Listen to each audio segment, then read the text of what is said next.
अनादिम् अमेयम् अजेयम् अचिन्त्यम्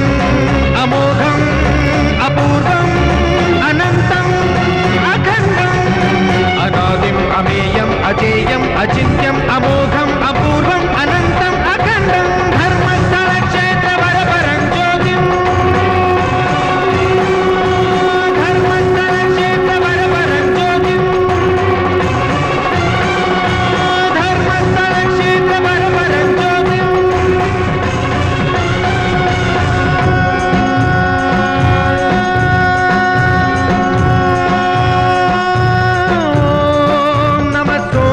सौम्याय च भव्याय च भाग्याय च शान्ताय च शौर्याय च योगाय च भोगाय च कालाय च कान्ताय च रम्याय च गम्याय च ईशाय च श्रीशाय च शर्वाय च सर्वाय च